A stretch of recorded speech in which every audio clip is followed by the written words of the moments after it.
Hello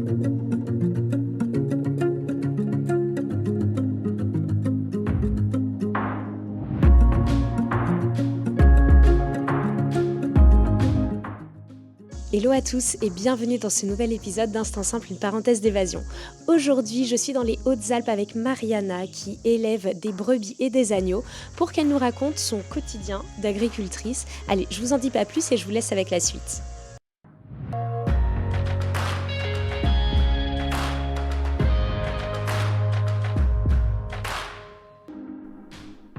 Bienvenue sur Instant Simple, une parenthèse d'évasion. Je suis Lina, coach de vie certifiée et voyageuse solo passionnée. À travers ce podcast, je vous propose chaque mardi un récit de voyage, une anecdote qui a été transformatrice pour moi ou l'un des invités. Le but, c'est d'aller explorer ensemble les leçons de vie qu'on a pu tirer de ces expériences, parfois un peu folles quand même.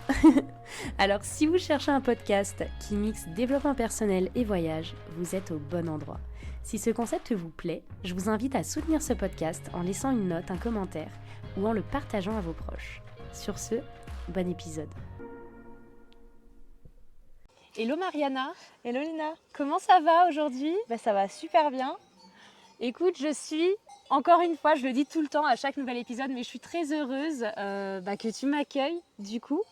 Et aujourd'hui, pour ceux qui nous écoutent, en tout cas ceux qui nous regardent sur YouTube, je vous conseille, d'ailleurs pour ceux qui nous écoutent plutôt, je vous conseille de venir nous voir sur YouTube parce que le décor est plutôt pas mal. Nous sommes avec Mariana et, on peut le dire, tout son troupeau, oui. Tout son troupeau de brebis et d'agneaux dans les Hautes-Alpes, voilà, dans le cadre de mon road trip Esprit Nomade. C'est ça, tu m'as dit que tu commençais un road trip et que tu faisais un petit peu tout le tour de la France et je me suis dit si jamais tu passes à côté des Hautes-Alpes, ça serait un plaisir pour moi de t'accueillir dans ma ferme. Et vu que tu m'as dit que tu ne connaissais pas du tout, je te fais découvrir ça aujourd'hui. Voilà, et je suis trop heureuse, j'ai trop hâte. Bon là on a déjà passé la journée ensemble, tu m'as fait découvrir ton quotidien d'agricultrice, de femme agricultrice. Et dans cet épisode justement, on va parler de ça. On va parler justement du quotidien en tant qu'agricultrice, de ta position de femme en tant qu'agricultrice, et puis de ta vie, qu'est-ce qui t'en a... comment tu en es arrivée là, parce que tu as fait quelques autres jobs avant quand même, tu as eu quelques autres vies avant cette vie-là. Donc, si vous nous regardez en tout cas, si vous nous écoutez, venez nous voir sur YouTube parce que honnêtement, il y aura peut-être des chiens... des brebis, des agneaux qui vont passer devant la caméra. On s'excuse d'avance, c'est les aléas du tournage, du direct, de la montagne. Il y a le chien qui est ça grogne un peu, ça bêle de temps en temps. C'est ça aussi notre quotidien en fait. C'est ça. C'est la vie au milieu des animaux, au milieu de la nature, avec tout ce que ça comporte, les bruits, les odeurs, voilà. Exactement. Pour remettre un peu dans le contexte, du coup avec Mariana, on se connaît depuis maintenant 7 ans, oui. Ça commence à faire, parce qu'on était en études supérieures ensemble. On a fait un DUT de communication à Lyon, et puis après on s'est toujours suivis sur les réseaux.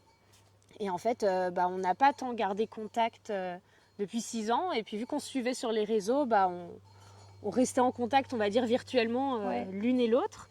Et le jour du coup où j'ai dit que je faisais un road trip et que tu m'as proposé de venir, c'est direct que j'ai dit oui parce que moi le quotidien à la ferme, un quotidien d'agriculteur, je ne connais pas, même si je viens de la montagne, je suis quand même pas une citadine, mais c'est quand même quelque chose de très nouveau pour moi. C'est une expérience que j'avais vraiment envie de tester, donc merci de m'accueillir dans les Hautes-Alpes, dans ce coin, mais genre de paradis vraiment. Bienvenue. Merci.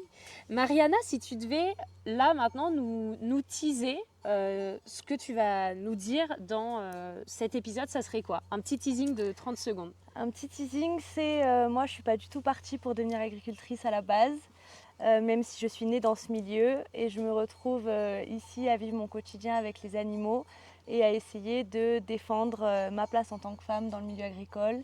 Essayer de donner envie aux jeunes aujourd'hui qui ont... peut-être un petit goût pour la terre, un petit goût pour l'agriculture, ou les moins jeunes qui aimeraient revenir à la nature, essayer de donner un peu envie, plus ou moins à tout le monde, de remettre un peu les mains dans la terre et surtout leur dire que si c'est ce qu'ils veulent faire, il faut le faire. Ouais, let's go. Trop bien, ça m'intéresse déjà de ouf. Comme d'habitude dans mes épisodes invités, on va y aller un peu de manière chronologique pour essayer de garder un fil directeur dans cette histoire qui va être énorme. Donc, premièrement, Mariana, est-ce que tu peux nous parler des vies que tu as eues avant l'agriculture et de ce qui t'a poussé en fait à choisir ce domaine-là? Alors moi, j'ai grandi dans ce domaine. Déjà, mon papa, il a toujours été agriculteur, en tout cas depuis ma naissance. Et il a eu l'habitude de dire régulièrement que je suis née dans une bergerie. Je vous rassure, ce n'est pas le cas. Je suis bien née Peut-être, hein. dans un hôpital. Mais j'ai toujours eu les pieds dans la bergerie depuis toute petite. Et j'ai des grands souvenirs de moi, gamine, à donner le biberon aux agneaux, à venir aider mon père à faire les foins sur le tracteur. Et j'ai toujours grandi dans cet univers. Mais parce que j'ai toujours connu cet univers et j'ai toujours connu les difficultés qu'il en découlait, j'ai jamais voulu le faire et en faire mon travail et mon métier. Avant, quand on me disait « Ah ben tu vas reprendre la ferme », comme on dit toujours à un enfant d'agriculteur. Et en fait, moi je voulais pas du tout. J'ai toujours dit non, non, non, non, moi je... Pas de vacances, pas de week-end, pas de jours fériés. Non, et puis il y a beaucoup de difficultés, il y a des difficultés financières. Non, j'ai pas envie de... Je vais faire des études, on m'a dit pour bien gagner sa vie, il faut faire des études. Moi, je vais faire des études, je veux mettre ma famille à l'abri. Voilà, dans ma tête, c'était ça. C'était il faut faire des études pour pouvoir avoir un bon travail, pour pouvoir avoir de l'argent, pour pouvoir garder ta famille saine et sauve. En gros, c'était vraiment l'idée de base, c'était celle-là. Donc j'ai fait des études un petit peu en découpé parce que je suis partie un peu, je suis passée un peu du coq à l'âne, on va dire. Ouais. J'ai fait un bac sanitaire et social. Donc déjà de base rien à voir. Je voulais travailler avec les enfants. Toutes ces idées ont mûri et évolué et ont changé petit à petit parce que le milieu sanitaire et social, c'est un milieu aussi qui est assez difficile à vivre. J'ai des personnes dans mon entourage qui en font partie et je me suis dit, ben moi j'ai pas les épaules pour ça, je peux pas. Donc même si j'aime l'humain, j'aime le soin, j'aime tout ça, je me suis dit, c'est pas pour toi, trouve autre chose. La petite enfance, pareil. Je me suis dit, bon, tu auras envie d'avoir des enfants, peut-être que tu ne supporteras pas d'avoir tout le temps des enfants autour de toi et d'avoir l'énergie nécessaire le soir pour les tiens. Donc finalement, je suis passée à autre chose. J'ai travaillé adolescente dans le tourisme. Donc j'ai fait pas mal de réceptions et pas mal donc en réception en résidence touristique. Là où ma maman habite, donc où il y a des stations de ski à 2 pas d'ici. Et j'ai fait pas mal de restauration aussi, puisque ma maman, elle, est dans la restauration. Et quand je me suis mise avec un copain de l'époque, je me suis rendu compte que j'avais une vie complètement décalée par rapport à lui. Parce que lui, il avait des horaires de bureau et en fait, on se voyait rarement. Jamais. C'était très compliqué. Tu as des pauses, mais c'est en plein après-midi pendant que lui, il travaille. Le soir, tu n'es pas là. Le matin, tu pars tôt. C'était vraiment... et je me suis dit, bon... Si ton but de vie c'était aussi de construire une famille, c'est pas avec ces horaires-là que ça va être facile. Donc du coup, pareil, j'ai encore switché. Et à l'époque, c'est vrai que j'avais déjà un petit penchant pour la communication. Et j'avais une professeure qui m'avait encouragée à faire un DUT. Donc je me suis dit, bon, le DUT communication, c'est peut-être voilà, un moyen de faire un peu les études que je voulais faire et que j'avais dans la tête en me disant il faut faire des études. Donc bon, un DUT, c'est des études, on va faire le DUT. Et donc j'ai fait ce DUT où je t'ai rencontré à Lyon. Et en fait, pendant ce DUT, c'était la période où il y avait, je ne sais pas si tu te rappelles, les attentats. Oui. Charlie Hebdo, tout ça. C'était à vraiment cette période-là. C'est vrai. Et le Bataclan, qui a eu lieu un vendredi soir. J'étais toute seule dans mon appartement, mon 20 mètres carrés en plein milieu de Lyon, à me dire mais à quoi ça sert ce que tu es en train de faire? Vraiment, ça m'a remis en question complètement au niveau de mon utilité. Pour toi, ça a été un déclic complètement. Je l'ai pas vécu comme si j'avais quelqu'un qui y vivait. Enfin, qui y était, qui vivait ce moment-là, parce que c'était pas le cas, même si j'avais une cousine qui était sur Paris et j'étais assez inquiète pour elle.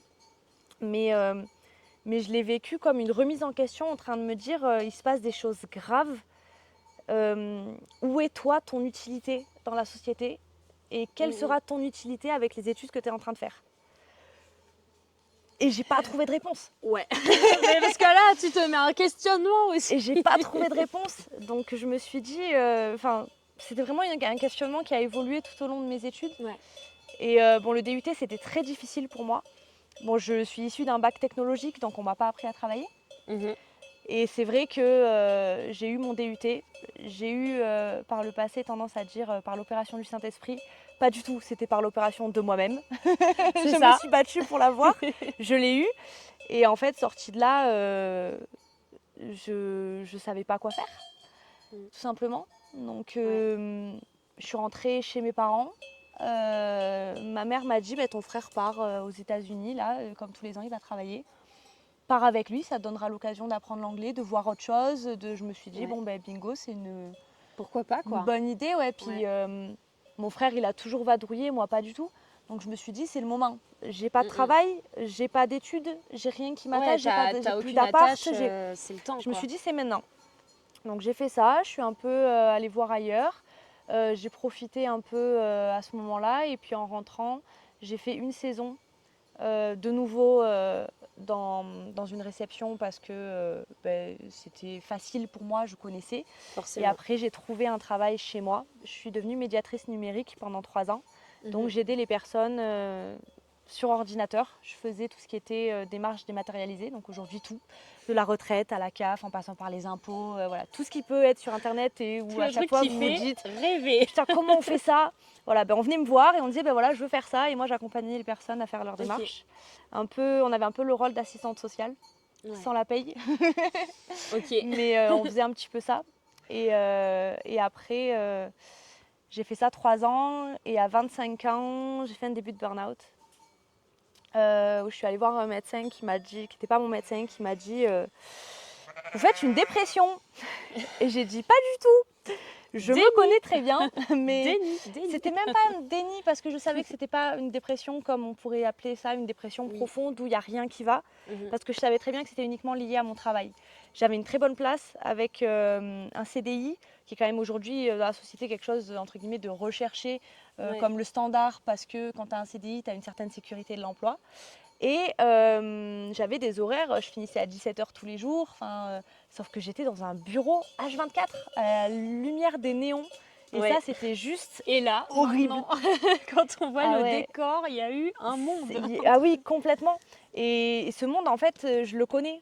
C'est ça le problème, c'est que je me retrouve enfermée dans un petit bureau avec un néon, en sachant très bien qu'à 2 pas de chez moi, mon père, il est à la ferme, tous les jours, il est dehors.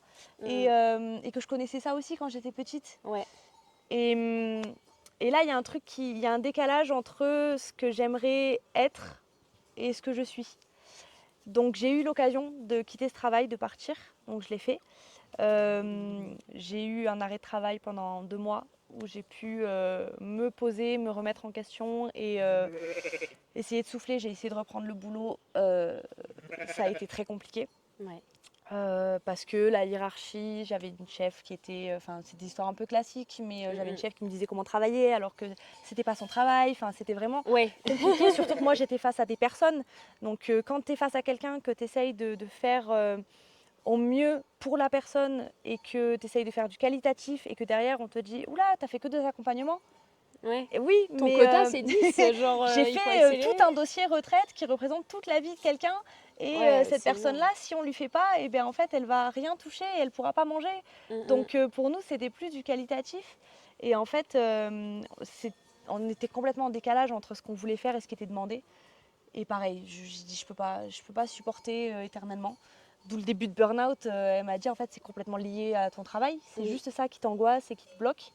Donc j'ai fini par prendre la décision d'arrêter. J'ai eu la chance de pouvoir faire une rupture conventionnelle à l'époque. Et j'ai arrêté ça. Juste avant, en fait, avant d'arrêter, j'ai pris 2 semaines de vacances dans mon travail. J'ai pris des vacances pour remplacer mon papa dans son travail à lui. Donc j'ai pris des vacances pour pouvoir travailler. Et j'ai remplacé mon père à la ferme. C'est ses premières vacances en 30 ans. En 30 ans, il n'avait Ah jamais ouais. pris vraiment des vacances. Il partait 2 jours, 4 jours, Là, c'était grand 2 maximum. semaines. Le 4 jours, c'était le grand max parce que le voisin vient donner un peu, ou moi je peux passer, donner un peu d'eau, faire un peu. Oui. Mais quand tu as des bêtes, c'est tous les jours. Donc Ah tu bah peux oui, pas. c'est du 7 sur 7. J'ai pris des vacances, je l'ai remplacé et je me suis retrouvée dans le cadre que tu as découvert aujourd'hui, Oui. face à mes montagnes, avec mes bêtes, à me dire c'est ça ma place. Et C'est ça a ici. été une révélation pour toi, du coup, Complètement. cette période-là où tu... Complètement, c'est à ce moment-là que je me suis dit, c'est ici en fait que je dois être, c'est ça que je dois faire. Ouais. Tu sais, cette espèce de recherche du bonheur qu'on a en permanence à dire, ben en fait, là j'ai tilté. J'ai dit en fait, si je veux ce bonheur-là, trouver un épanouissement, quelque chose, ben, c'est ici qu'il faut que je sois. Comme je te disais, Je comprends. tu sais le lieu où tu dois être quand tu fermes les yeux et que tu dois te sentir bien et apaisé. Mais quand je fermais les yeux, c'était ici. Ouais. Okay. Là où j'ai toujours été en fait. C'est fou parce que du coup je suis partie faire des études à Lyon alors que mon bonheur en fait il était là. Donc je l'ai vraiment vécu comme une révélation. Et puis peut-être que tu t'es aperçu que ton bonheur il était ici justement en partant. Oui. Parce que des fois on se rend pas compte de la chance qu'on a d'avoir été élevé dans un lieu. Et pour s'en rendre compte, il faut partir, il faut se planter, il faut faire nos expériences ailleurs. Et puis après quand on revient, au moins aujourd'hui tu as décidé tu vas nous expliquer, mais voilà, d'être agricultrice. Mais tu l'as fait pas parce que c'était la suite logique et que tu te dis je suis fille d'agriculteur, du coup il faut que je le sois. Oui, c'est pas par défaut, Mais parce que voilà, tu as fait tes expériences avant, tu t'es testée à des endroits et tu as bien vu que là où tu étais heureuse, c'était ici, quoi. Ouais, c'est ça. C'est complètement ça. Et du coup, je me suis retrouvée à tout plaquer une nouvelle fois. Et on y retourne. Voilà. Et t'avais quel âge du coup quand tu t'es lancée agricultrice officiellement Alors, en fait, il y a un petit délai dans le sens où, à l'heure actuelle, je suis même pas encore installée. Okay. Donc, officiellement, on va dire, je suis pas agricultrice dans le sens où j'ai pas encore le statut d'exploitante agricole. Après, là, à l'heure actuelle, bon, je suis salariée, donc je travaille quand même dans le milieu agricole. Oui. Mais j'ai passé 2 ans où j'ai fait des formations. Et parce que du coup, je n'ai aucune formation agricole. C'est-à-dire que même quelqu'un qui sort d'une famille d'agriculteurs, il va se diriger vers un lycée agricole ou un diplôme qui va pouvoir lui permettre d'avoir ce qu'on appelle la capacité agricole et de pouvoir s'installer. N'importe qui peut s'installer en tant qu'agriculteur. Mais après, on ne peut pas prétendre à certaines aides qui nous accompagnent pour l'installation, ce genre de choses. Donc moi, je voulais ça. Donc à cette période-là, vraiment, je me suis dit, c'est le moment, c'est ça que je veux faire.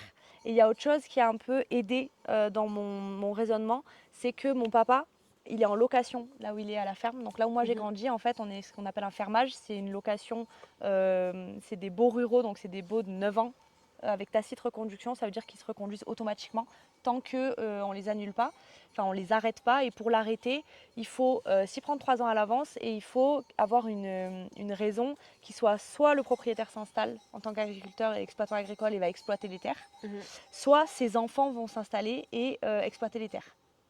Et nous, on s'est retrouvés avec des propriétaires qui maintenant ont des enfants qui veulent s'installer.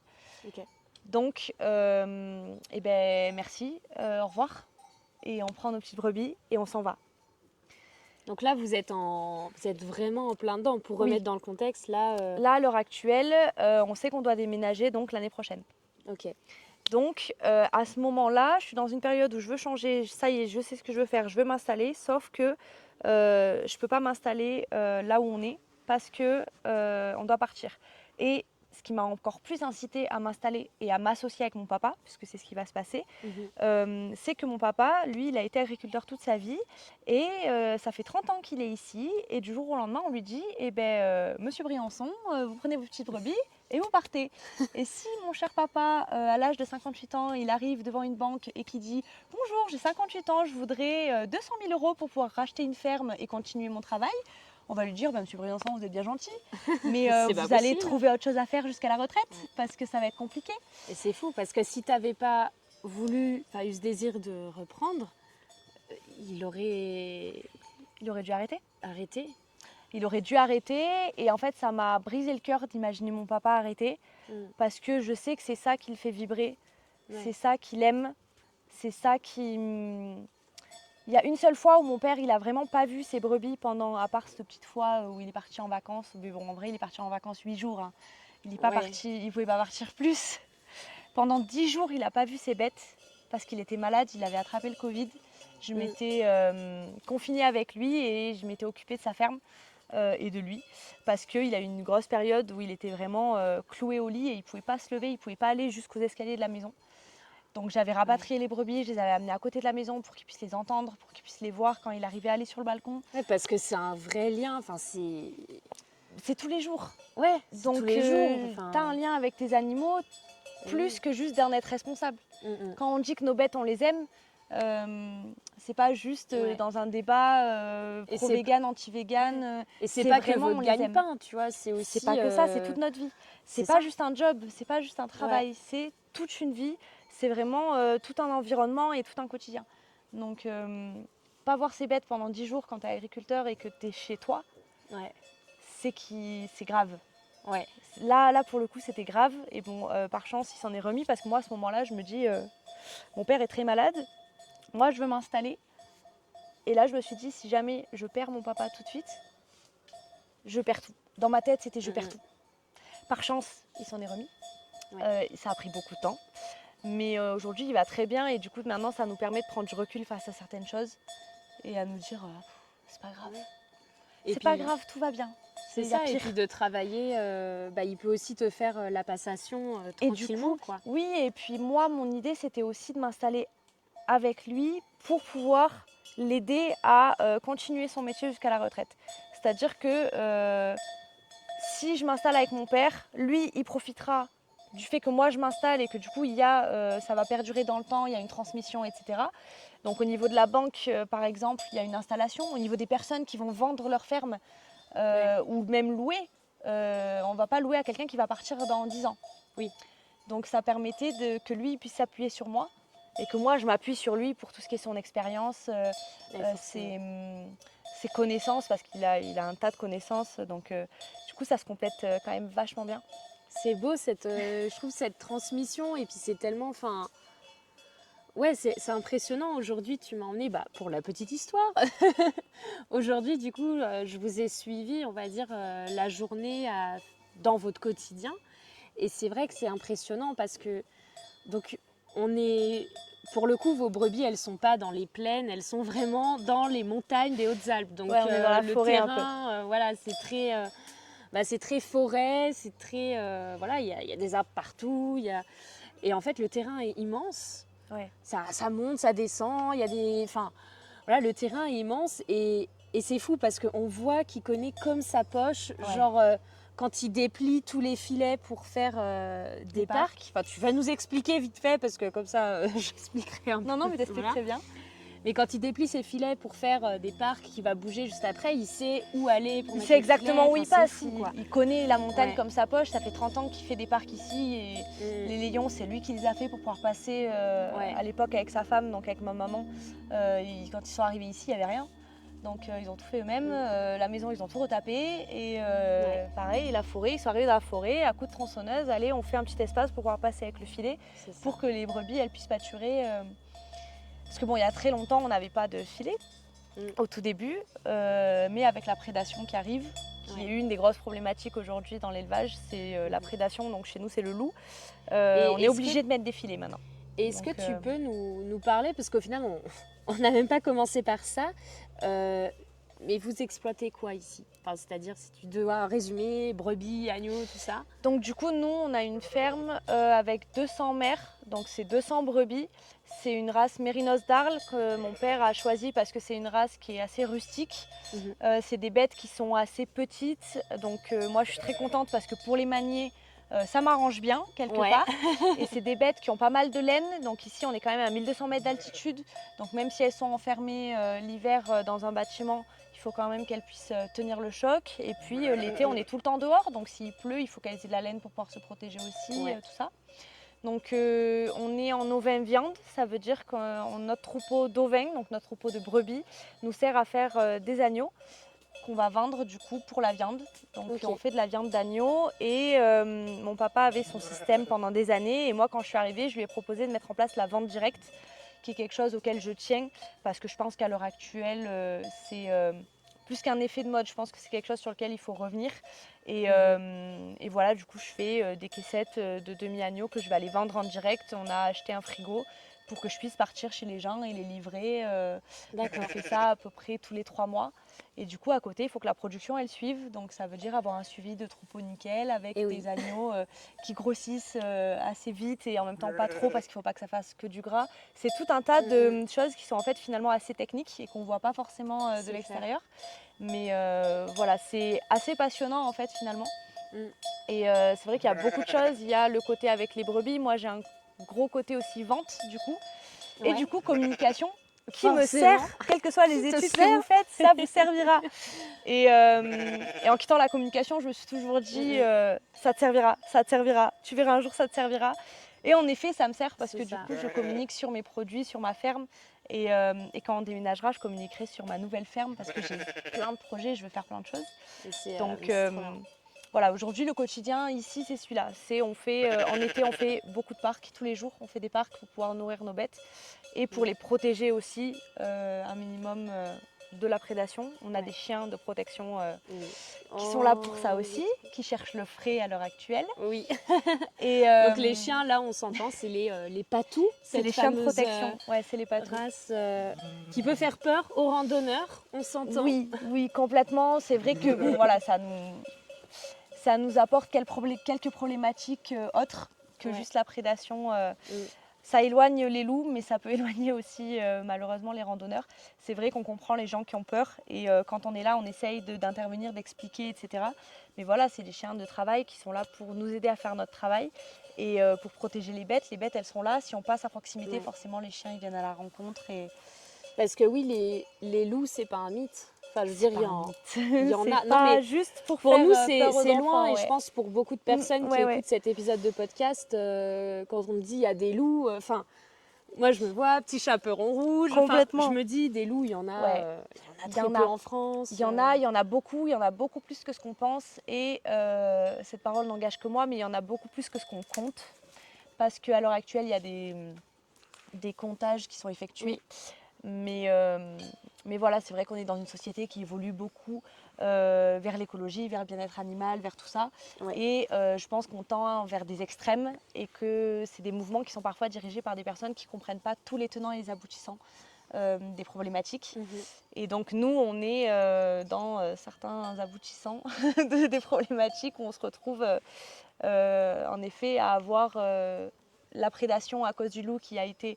Encore une fois, cette parole n'engage que moi, mais réintroduit parce que c'est quelque chose qui aujourd'hui est complètement caché aux yeux de la société et moi j'en veux beaucoup par rapport à ça parce que pour moi on nous a menti, on nous ment aujourd'hui, impossible de retrouver quoi que ce soit sur la réintroduction du loup alors que moi petite je me rappelle l'avoir vu à la télévision, des grandes cages qu'ils amenaient en hélicoptère et qui déposaient dans les forêts, comme pour les ours en fait, et qui déposaient dans les forêts pour réintroduire ces animaux qui ont été bannis par nos ancêtres. Ils ont fait brûler des forêts entières pour réussir à s'en débarrasser. Donc quand on nous dit avant ça marchait très bien, c'est faux. Quand on nous dit en Italie ça fonctionne très bien, en Espagne ça marche très bien, c'est faux. C'est juste que les informations ne viennent pas jusqu'à nous. Mais en Italie il y a déjà eu même un enfant qui s'est fait manger. Enfin, on est vraiment sur des trucs où nous on est dans une position où on essaye de faire notre travail, on essaye de le faire du mieux possible. On nous propose des solutions qui en fait en sont pas vraiment parce que bon, on met des filets électrifiés, hein, les filets ils sont tout autour de nous. Quand on voit l'aisance avec laquelle un patou peut sauter le filet, un loup il fait pareil. Ah oui, et puis même le chien de berger il saute aussi. Ils sont très à l'aise avec ça. Donc un loup ça l'arrête pas.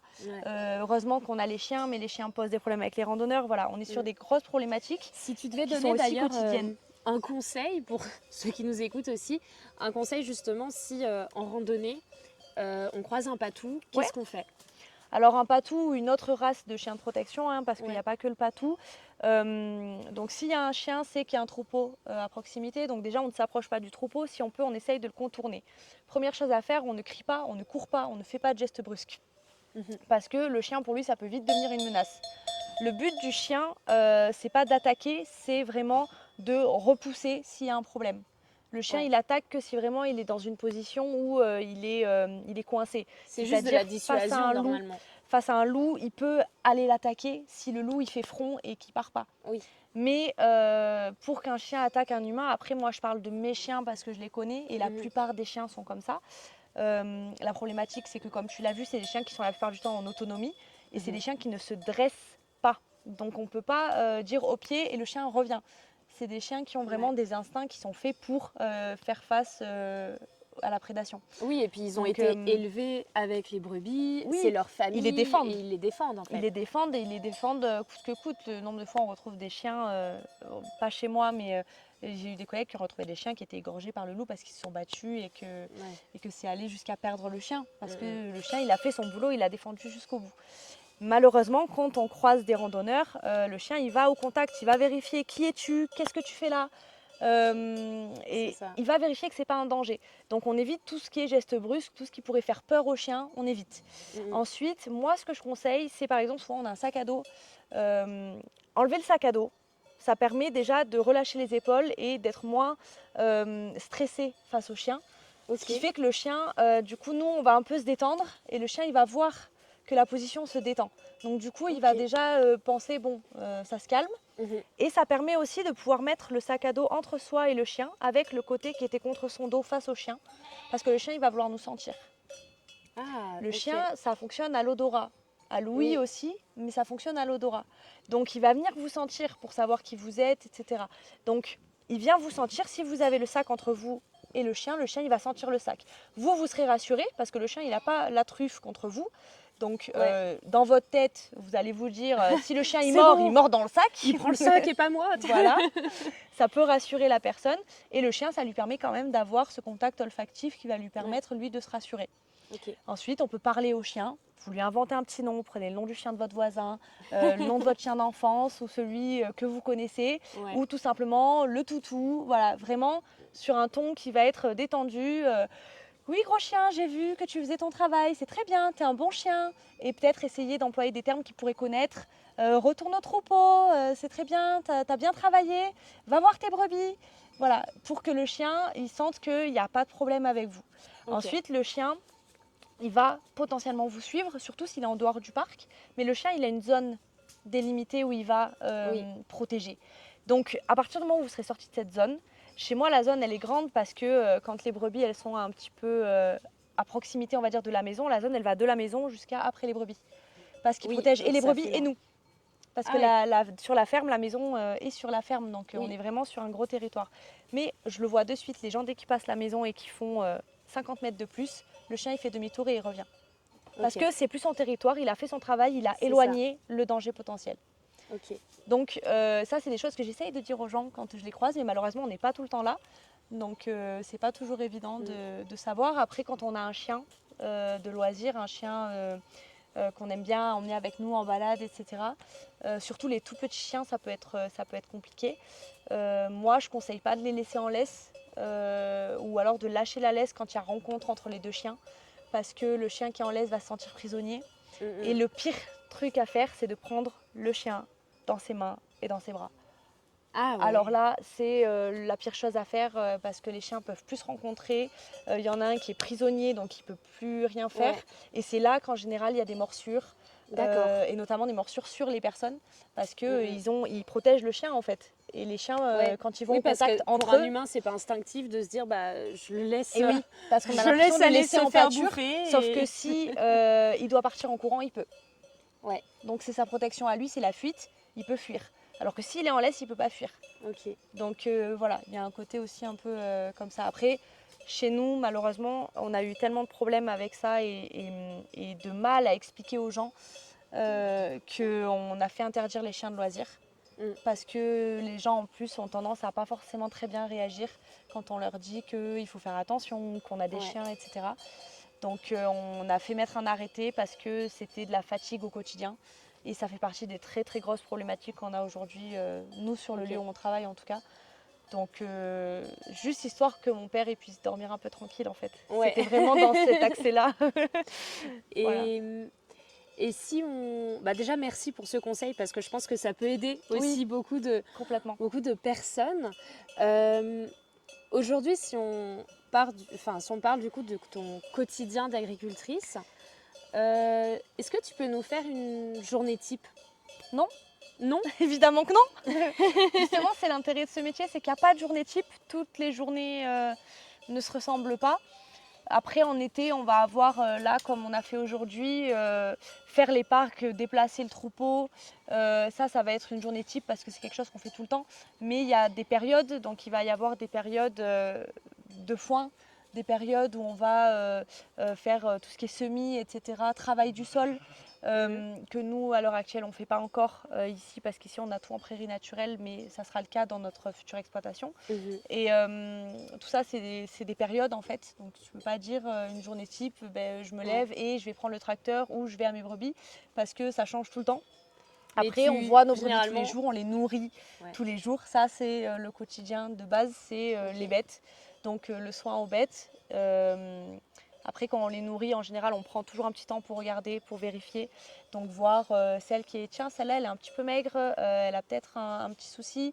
Ou alors, voilà, en l'occurrence, celle-ci, elle est maigre, mais je la connais, je sais qu'elle a eu un agneau parce qu'elle a un numéro sur le dos. Donc, c'est parce qu'elle donne tout dans son lait pour son agneau. Ouais. Et dès qu'on aura enlevé l'agneau, elle pourra reprendre du poil de la bête et s'occuper d'elle-même. On sait qu'il y en a une qui boite, mais je l'ai soignée. Elle avait un petit caillou qui était coincé. C'est de l'observation au quotidien. C'est de l'observation. Et après du soin. Et voilà, on les alimente évidemment tous les jours. Donc l'été, c'est en faisant les parcs. L'hiver, c'est en intérieur. Un petit peu comme on a fait tout à l'heure avec nos agneaux d'engraissement. On va aller amener du foin, on va aller amener du grain, du sel, des compléments, ce genre de choses. Ça, c'est du quotidien. Après, sinon, on fait tellement de tout. On fait de tout. Un éleveur, aujourd'hui, il est éleveur, mais il est aussi... Tu fais les marchés aussi. Voilà, il est aussi commercial, il est aussi vétérinaire, il est aussi comptable, on fait tout. Donc c'est tellement varié que du coup, c'est ça aussi qui est intéressant, c'est qu'il n'y a pas de journée type. Tout ce qu'on sait, c'est qu'on ne va pas s'ennuyer. C'est tout ce qu'on sait. Après, aujourd'hui, je me dis que je préfère passer mes journées à faire ça. Ouais. Dans quelque chose qui me plaît, où je me sens bien et qui me le rend aussi, parce que les animaux, mine de rien, c'est quand même de l'affection, c'est quand même de la joie de les voir évoluer, etc. Donc ça me le rend. Je préfère ces journées-là et me dire ça sera tous les jours, plutôt que des journées comme j'avais avant où je vois pas le soleil de toute la journée. Quand je sors, j'ai envie de rien parce que ça m'a complètement plombé le moral et que j'ai plus envie de rien faire. Quand tu as des personnes au-dessus de toi pour venir t'expliquer ton travail et que l'humain est tellement complexe aujourd'hui que je savais même plus, j'étais complètement désemparée, je savais même plus comment y prendre avec les gens. Et je me retrouvais dans des situations où non, tu n'as pas envie de vivre comme ça. Donc en fait, même si j'avais mes week-ends, aujourd'hui j'ai pas mon week-end, mais ici on est un petit peu en week-end tous les jours, quoi. C'est clair. Et mine de rien aussi, les animaux, ils apportent tellement de joie. Ouais. Enfin, je vois le chien de berger, les patous et tout, même les petits agneaux, les brebis, enfin... C'est vrai que tu te dis, si tu arrives, je sais pas, que tu es saoulé, que tu as mal dormi et tout, tu arrives et là, tu as le chien de berger qui te fait la fête, le patou qui est trop heureux de te revoir. Enfin, eux, ils ont que de l'amour à donner en fait. Ça guérit tout en fait. Ça guérit tout. Et moi, c'est vraiment ça. C'est ma petite joie quand j'arrive à la ferme. C'est justement ma petite chienne de berger qui vient me chercher, qui me fait la fête, qui est contente de me voir. Quand j'arrive, les brebis qui viennent à ma rencontre. Qu'est-ce qu'on mange aujourd'hui? Et voilà, tout ça, c'est vraiment tout ça. Et puis cet environnement aussi. Après, c'est sûr que les jours où il pleut, t'es dehors aussi. Les jours où il neige, t'as froid, c'est pas évident. Voilà, il y a l'autre côté aussi. Mais pour moi, c'est quand même du plus. Et quand j'ai pas le moral, j'ai pas envie de venir des fois.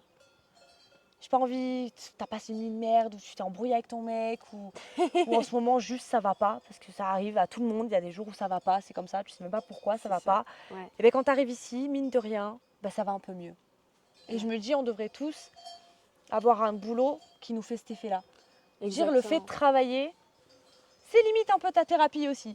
Tu te dis, je vais aller bosser un peu, puis ça ira mieux. Et puis le fait aussi d'être au contact de la nature, c'est vraiment le back to basic.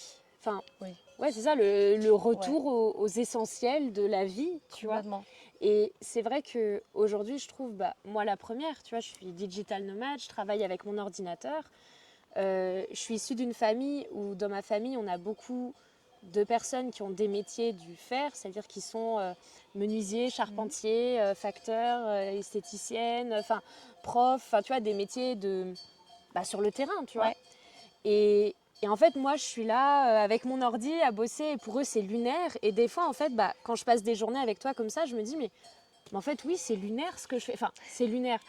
Il y a du concret dans l'organisation de mes événements, mais Je pense que c'est surtout, pour nous, ça peut paraître déconnecté, alors que tu es complètement connecté à ton ordi, à ton univers, à ce que tu fais, à tout. oui, Et c'est pour ça. nous, ça peut paraître un peu déconnecté de justement ce qu'on fait, qu'on pourrait avoir soit les mains dans la terre, les mains dans le bois, les mains dans le fer, ce genre de trucs. Et puis tu te dis, la vie, c'est... Enfin, la Alors vie, que- c'est ça. Et puis vous avez le meilleur bureau du monde, tu vois. Enfin, il y a une Oui, montagne après, tu as aussi magnifique. choisi enfin, un métier où tu peux te donner le temps Oui. d'avoir ce côté-là. c'est sûr. Donc c'était un choix aussi de ta part qui te permet de vivre des moments, c'est pas que négatif. Ah oui, mais de toute façon, je pense qu'il y a... Et c'est ça aussi que je voulais aborder avec toi au niveau de la... Comment de la vie d'agricultrice. C'est que dans tous les métiers, dans tous les domaines d'activité, de toute façon, il y aura toujours des compromis à faire. Et les compromis, on les fait entre soi et soi. C'est-à-dire, dans tous les métiers, il y aura des plus et des moins, mais le tout, c'est que les moins, ils empiètent pas sur nos plus, en fait. Et qu'on se dise, on sait que, là, par exemple, toi, tu sais que tu vas pas avoir beaucoup de vacances, t'as pas tes week-ends, c'est du tous les jours. Mais ça, le tout, en fait, c'est... faut être OK avec ça, je pense qu'il faut l'accepter. Et comment, toi, du coup, en tant qu'agricultrice, tu acceptes ça quand la majorité de la population, aujourd'hui peut-être 90%, tu vois, de la population française, a ses week-ends, prend des vacances, Ouais. etc. Justement parce que j'ai eu mes week-ends et mes vacances où en fait j'étais pas bien avec moi-même. Ouais. Si t'es pas bien avec toi-même, t'as beau être en week-end, c'est pas le week-end qui va faire que ça va mieux parce que de toute façon lundi revient. Quoi qu'il arrive, lundi revient tout le temps. Ah oui. Aujourd'hui, j'ai peut-être pas de week-end, mais moi j'ai jamais de lundi. Donc toi, ton lundi qui te revient dans la gueule en chaque fin de week-end où tu te couches le dimanche en te disant ah, demain ça recommence. Moi, j'ai pas ça. J'ai pas cette vague en fait. Parce que vu que j'ai pas le creux, j'ai pas l'eau, j'ai pas le creux, il y a pas. Bon, c'est tout le temps en permanence. Pas l'océan. Voilà. Comme ça, il n'y a pas de vague. Et au moins, j'ai pas cet effet-là de. Ok. Après, ça peut être aussi compliqué dans le sens où oui, on a aussi besoin de souffler de temps en temps, etc. C'est quelque chose qu'on veut mettre en place avec mon papa. C'est pour ça que je m'associe avec lui. Parce que quand j'ai réalisé qu'il prenait ses premières vacances, ses premières vraies vacances au bout de 30 ans, Ouais. j'ai dit mais là c'est lunaire pour le coup. Et en fait, le fait de s'associer ensemble, ça va permettre quand même de pouvoir garder un peu du temps pour chacun. Oui. Que lui il puisse partir faire un petit week-end avec sa chérie s'il a envie. Que moi je puisse faire la même chose ou alors prendre une journée pour pouvoir juste dormir parce que j'ai juste besoin de dormir. Ou pouvoir partir et aller au mariage de machin qui est à 4 heures de route et qu'on ne veut pas louper quand même. Ouais. Voilà. Le fait de s'associer, ça permet quand même de libérer un peu du temps pour chacun. Et je pense qu'aujourd'hui en agricole, on est dans des générations qui ont compris ça. Avant, on le sait, avant c'était la génération travail. Aujourd'hui, on est dans la génération loisir. Les agriculteurs, Et tu le ressens, ils sont pas trop en loisir. En fait, les agriculteurs d'aujourd'hui, ils sont de la génération loisir, mais ils découlent quand même génération après génération de familles où les valeurs premières, c'est celle du travail, parce que c'est pas le travail au sens travail, c'est le travail de la terre. Dans tous les cas, même si les femmes, elles travaillaient pas, elles n'avaient pas un boulot, les femmes, elles ont toujours été là à soutenir avec les terres, à soutenir avec les animaux, à faire le jardin pour qu'on puisse manger. Et elles avaient toujours les mains dans la terre, elles avaient toujours quelque chose à faire, même si c'était pour la famille, elles avaient toujours du boulot. Et nous, en tant qu'enfants, petits-enfants d'agriculteurs, on découle de ces personnes-là qui ont toujours fait quelque chose et qui ont toujours fait quelque chose pour qu'on ait quelque chose à manger sur la table. À la base, c'était vraiment ça. Et du coup, je pense qu'aujourd'hui, on est sur des générations qui sont vraiment équilibrées, où on se dit, moi je veux faire ça parce que c'est ma passion, parce que c'est ma vie, parce que c'est ce que mes parents faisaient, etc. Il y en a beaucoup, c'est une logique pour eux. Hein. Ouais, Moi j'ai un parcours perpétuer oui. la tradition. Moi j'ai un parcours voilà. qui est Ouais. un petit peu différent. Mais quand tu viens de toutes ces personnes qui ont toujours fait que travailler, aujourd'hui je pense qu'on a la chance d'avoir la conscience quand même de se dire oui, il faut travailler, on a les valeurs du travail, etc. Mais il faut quand même l'équilibrer et prendre un tout petit peu de temps pour soi et savoir s'écouter un minimum. Et parce que c'est aussi à cause de ce genre de choses que c'est parce que c'est du H24 que on a autant d'agriculteurs qui se suicident aussi, par exemple. Parce que c'est et un mode de vie et du H24. Donc en fait, tu n'as pas de porte de sortie, zéro. Ça. Donc ça peut vite devenir très tu compliqué. peux pas partir en burn-out. Enfin, je veux dire. Mais, oui, mais ça se finit généralement tout ça, soit tu arrêtes tout, Ouais. soit tu arrêtes vraiment tout. Et il y en a qui trouvent la seule solution, c'est vraiment carrément de sauter la vie parce que ils peuvent pas juste tout arrêter parce qu'ils ont des créances, parce qu'ils ont des dettes, parce que aujourd'hui pour être agriculteur il faut s'endetter. Ouais. Il faut dire les choses comme elles sont. C'est pas juste. Je minimise pas ce que font les petits entrepreneurs d'aujourd'hui, etc. Parce qu'en plus je trouve ça génial de pouvoir le faire et de se lancer. Mais moi, quand j'avais essayé de lancer ma petite boîte de com, j'ai fait un crédit, un tout petit crédit à la consommation pour m'acheter un ordi, une imprimante, voilà, les bases quoi. Et là, on n'est pas là-dessus. Là, on est sur, je vais faire un crédit de 200 000 euros pour pouvoir acheter une ferme. Oui. Je vais probablement faire un des crédit charges de fou quand tu te lances, de 50 à 100 000 euros pour pouvoir acheter un tracteur parce que ceux qui n'ont rien et qui n'ont pas les générations d'avant qui ont marné pour eux, eh ben, ils n'ont rien du tout, ils partent de zéro, il faut tout acheter, il faut investir dans tout. Et c'est des choses qui valent mais, des fortunes. Mais quand je dis des fortunes, c'est, tu vois, ça me fait rire quand on voit ce truc de la richesse, il a une belle voiture et tout, c'est riche, nanana. Non, on va chercher un mec qui a un tracteur. Lui, il a des sous, ça vaut des sous. C'est plus qu'une Porsche.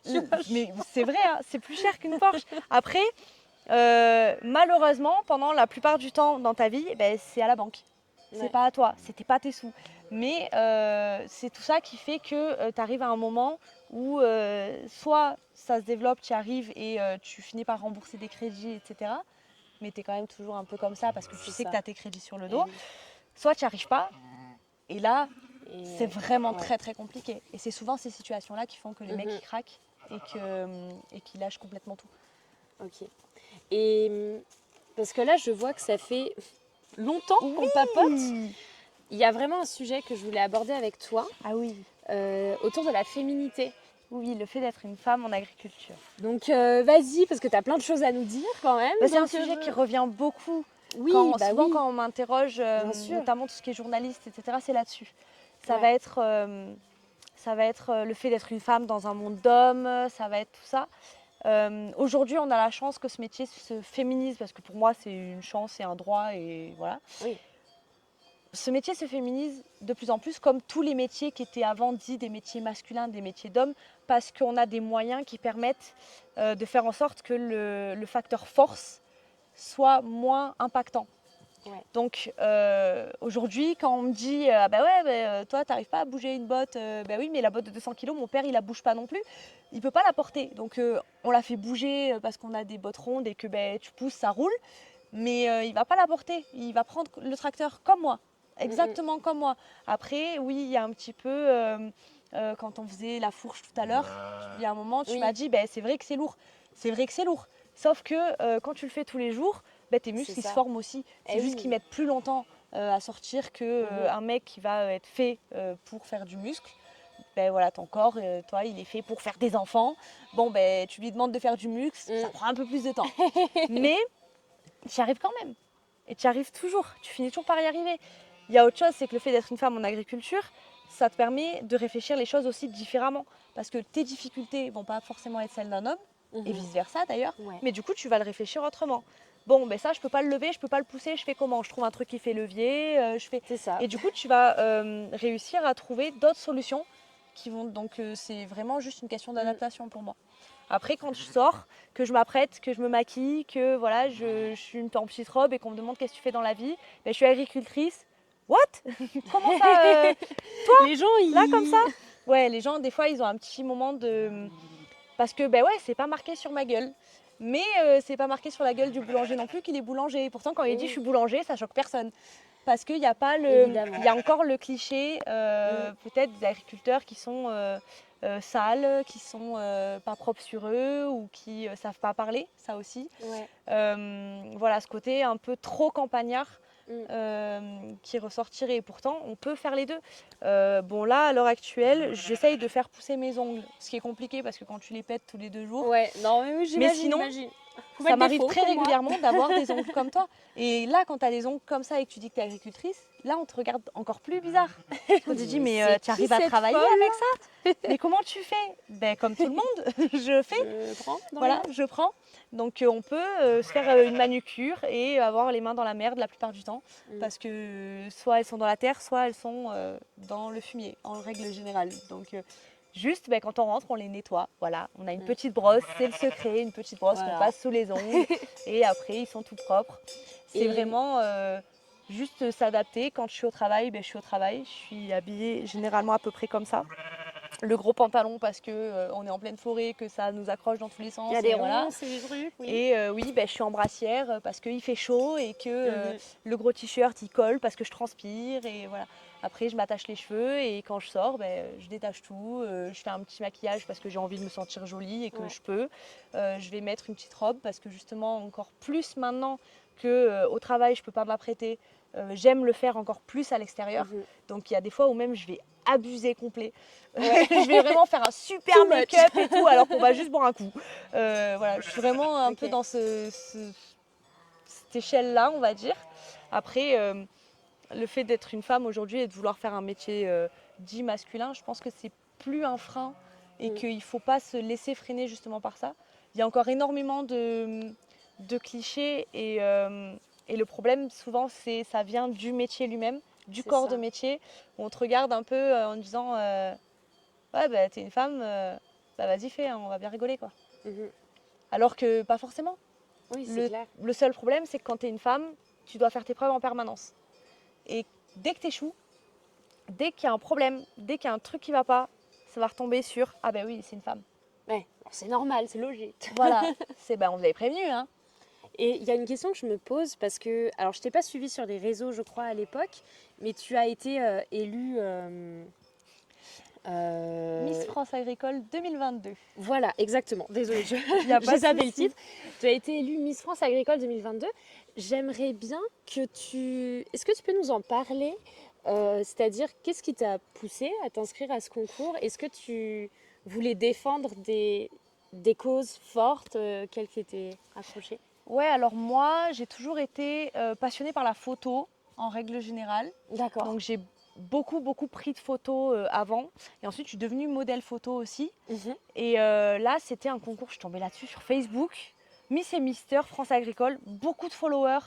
Je me dis, c'est un vrai concours, enfin, c'est un truc... Ouais, c'est tangible. il y a quelque quoi. chose, ouais. Ouais. Je me dis, je vais lire, moi ça m'intéresse.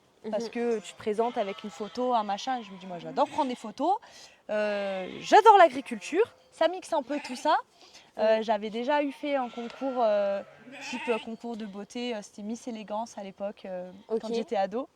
Et je me suis dit, putain là-dedans, ça ressort Carrément. vraiment tout ce que j'aime bien, quoi. Ouais. Et du coup, je suis allée lire le règlement. Et je vois qu'on n'est pas obligé d'être installé pour se présenter. Être en études agricoles, ça suffit. Comme être ouvrier agricole, par exemple. Il faut avoir vraiment un bon pied dans l'agriculture, en fait, pour se présenter. Oui. Ce qui paraît plutôt logique. Pour être Je dis, Miss ben, France Agricole, Mais on n'était pas obligé d'être exploitante. D'accord. Et moi, c'est ce que je pensais au début. Oui. Et en fait, je me forcément. suis dit, ben, vas-y, je m'inscris. J'essaye cette année. De toute façon, je réessayerai quand je serai installée.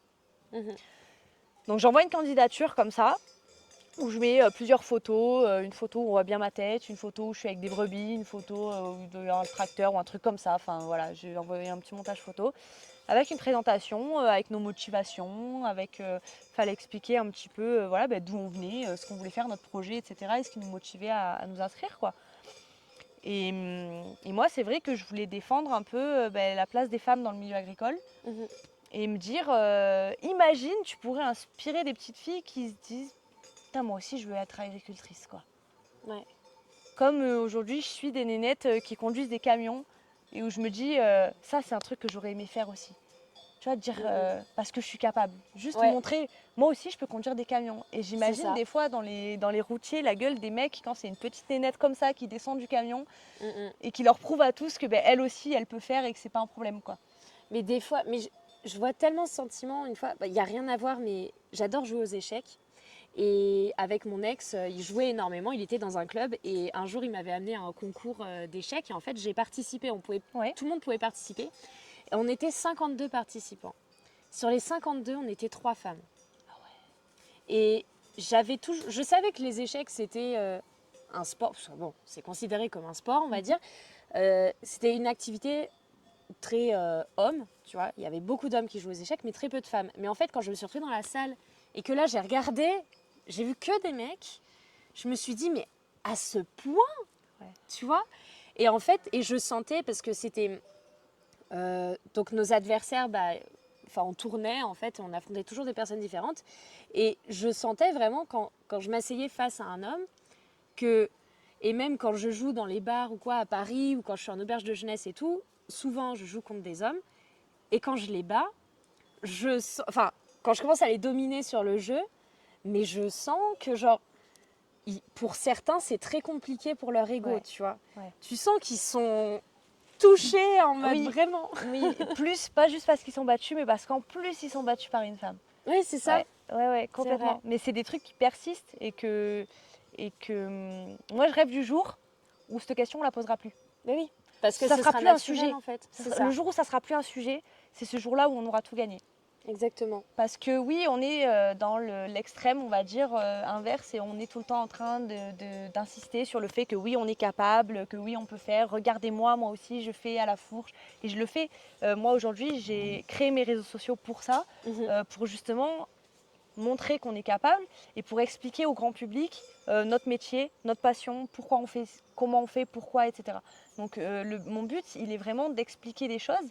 Et en expliquant des choses, les gens, ils te voient faire.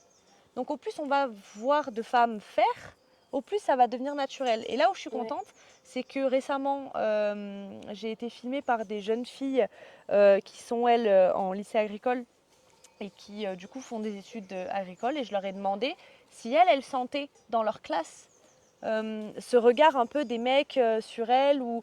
Et en fait, elles m'ont dit, non seulement on ne le sent pas, mais en plus, aujourd'hui, dans notre classe, c'est moitié-moitié. Ah ouais, donc incroyable. On est arrivé à un point où dans les études agricoles, il y a quasiment autant de femmes que d'hommes. Génial. Après, il y a encore des progrès à faire parce que par rapport à l'installation, on ressent quand même que les femmes ont parfois plus de difficultés à s'installer, qu'on leur met peut-être plus des bâtons dans les roues au niveau administratif aussi. Voilà, il y a tout ça aussi à évoluer et à développer derrière. Mais au plus on va avoir de femmes qui sortent d'études pour des métiers dits masculins, au plus on en aura dans les métiers en question. Et là, après c'est boulevard et après on pourra peut-être réussir à faire ce qu'on veut sans qu'on vienne nous... Hein, c'est ça. Mais voilà, je pense que aujourd'hui, c'est plus une question de force, c'est plus une question de tout ça. On est capable de travailler autant qu'un homme, si pas mieux des fois, parce que franchement, il y a des fois où quand on voit faire les mecs, on se dit, moi je ferais mieux, hein, donc faisons-le au lieu de le dire. Et puis voilà, après, ne pas cesser d'être qui on est pour autant, parce que moi je suis tout ça. Je suis celle qui va aller mettre les mains dans la merde parce que la brebis, tu la tiens, elle est là, elle fait ses besoins, t'en as plein les pieds, t'en as plein les mains, t'en as tout ça. Et tu vas te laver les mains et le soir, si t'as envie d'aller boire un verre et de mettre une robe, tu mets une robe pour aller boire un verre. C'est ça. Voilà. Tu es toutes les facettes d'une seule et même personne. Complètement. Mais, quand j'ai fait l'élection Miss et Mister France Agricole, c'était super parce qu'en fait, j'ai découvert plein de filles qui faisaient ce métier, qui étaient passionnées par ce métier et qui voulaient toutes montrer ça. Parce qu'aujourd'hui, on a besoin de témoignages, pas uniquement en tant que femme, mais aussi en tant qu'éleveur, en tant qu'agriculteur, parce qu'on est dans des métiers où, il faut le savoir, on perd nos pères. On perd 50% là d'agriculteurs dans les 10 ans qui arrivent. 50%, c'est la moitié. Et aujourd'hui, il n'y a pas assez de personnes qui veulent reprennent. s'installer et qui reprennent. Donc moi j'ai la chance d'être dans un département où toutes les fermes sont reprises, ce n'est pas le cas partout. Et on a besoin de remotiver nos jeunes, de montrer que oui, c'est des métiers où on a des emmerdes, comme dans tous les métiers. C'est des métiers où on a des problématiques qui sont compliquées, mais c'est des métiers qui sont passionnants. C'est des métiers qui sont vraiment riches parce qu'on en apprend tout le temps, on en apprend tous les jours. C'est des métiers qui ont une véritable utilité parce qu'aujourd'hui, sans agriculture, il n'y a pas de bouffe. Qu'on se le dise, qu'on se le répète, sans agriculture, aujourd'hui, il n'y a rien à manger. Même les personnes qui vont me dire, oui, mais toi, tu es éleveuse, tu tues des animaux, moi, je suis végane, machin. Ta carotte, elle vient d'où? Ton soja, il vient d'où? Tout ça, ça vient tout de la terre. Tout ce qu'on mange, ça vient de la terre, ça a été cultivé par une personne qui ne prend pas de week-end, qui n'a pas de vacances et qui passe toute sa vie à nourrir le monde. Donc, c'est des métiers qui ont une utilité directe. Et c'est des métiers qui sont, une fois de plus, qui sont passionnants. Il y a de tout, on fait de tout, on voit de tout. Et puis voilà, si vous, c'est pas l'élevage, ça sera peut-être plus le maraîchage, de planter des carottes, de cultiver des herbes médicinales, mettre des abeilles. Voilà, des agricultures, il y en a énormément. Moi, je parle de ce qu'il y a dans le coin, mais on peut aussi planter des céréales. Il y en a qui font juste de la céréale parce qu'ils aiment juste conduire des grosses machines. Mais c'est leur délire. Mais c'est eux qui nous nourrissent aussi parce que sans céréales, si t'as pas de blé, t'as pas de farine. Si t'as pas de farine, t'as pas de pain. C'est ça. Donc, c'est pour moi les métiers de l'essentiel. Et c'est important de le rappeler et de dire qu'on a besoin aujourd'hui qu'il y ait des gens qui, s'ils le veulent, oui, changent de métier et retournent au métier de la terre. Et on a besoin d'avoir des jeunes qui se motivent à faire nos métiers aussi. Et je tenais à te remercier de m'avoir accueillie dans ta ferme pendant, ça n'a pas duré longtemps, hein, mais pendant cette journée, parce que pour moi, ça a vraiment été une journée découverte. Et tu vois, je ne m'attendais à rien. Enfin, quand je fais les choses, je fais toujours sans rien attendre. Et comme ça, je me dis tout ce que je reçois, je le prends vraiment. Oh, coucou Séven. Salut toi. Bonjour. La voici. Je vous présente Séven, du coup. Donc Séven qui est une brebis de mon troupeau qui est apprivoisée. Je lui amène du grain et elle mange du grain dans ma main depuis un petit moment. Et du coup, elle vient toujours nous voir et nous dire bonjour. Voilà. Et du coup, oui, où j'en étais. Donc en effet... Oui, tu t'attends à rien quand tu fais des petites expériences comme ça. Donc je m'attendais à rien et j'ai été tellement... Enfin, franchement, je pense que je vais repartir d'ici vraiment comblée, on va dire, mais surtout ravie d'avoir découvert un quotidien que je ne connais absolument pas. Et je me suis rendu compte à quel point vous étiez proche de la nature. Enfin, c'est vraiment... T'es en communion avec la nature, quoi. Genre, tous les jours, tu vas faire des nouveaux parcs, il y a les bêtes, il y a les chiens. Enfin, c'est un tout et c'est vraiment une... Enfin, c'est vraiment la création d'une communauté, en fait, tu vois. Et le fait de back to basic... il me regarde là, oui. Non Séven, ne mange pas la caméra, Séven. La caméra. Séven. On sent qu'on arrive au bout de ce podcast. C'est une petite caméra, Séven. Viens, décale-toi. Viens, allez, viens. Voilà. La caméra a été mangée par un mouton, donc nous n'avons plus de vidéo. Et c'est curieux, hein? Tu es curieuse, ma beauté. Bah oui, mais oui.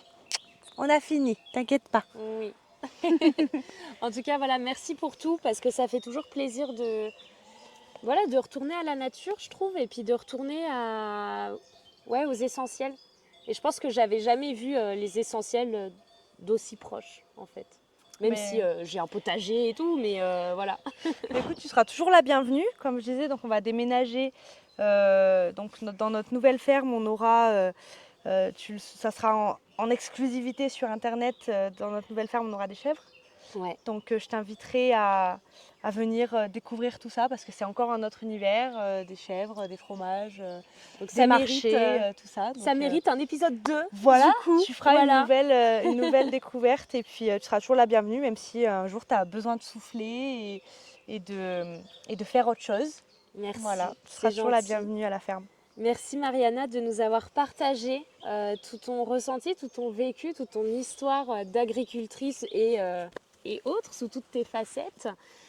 Pour ceux qui veulent te suivre d'ailleurs, donc en barre de description je mettrai ton Insta. T'es plus principalement sur Instagram ou TikTok? Je suis plus principalement sur Instagram, mais je suis aussi de plus en plus présente sur TikTok. Donc Top. on peut me suivre sur les deux et même sur Facebook. Trop bien. Sur Facebook, c'est un autre pseudo, mais sur Facebook, j'ai encore le titre, c'est Mariana Miss France Agricole 2022. Parce que Ok. c'était vraiment la page que j'ai créée quand il y a eu Pour l'élection. ça. Mais je mets tout ce qui est sur Insta, ça passe sur Facebook pour que ceux qui n'ont pas Instagram puissent suivre quand même. Ok, super. Et voilà, Heidi Agricultrice sur les autres réseaux. Trop bien. Bah, ça sera tout en description. Merci beaucoup. Merci à toi.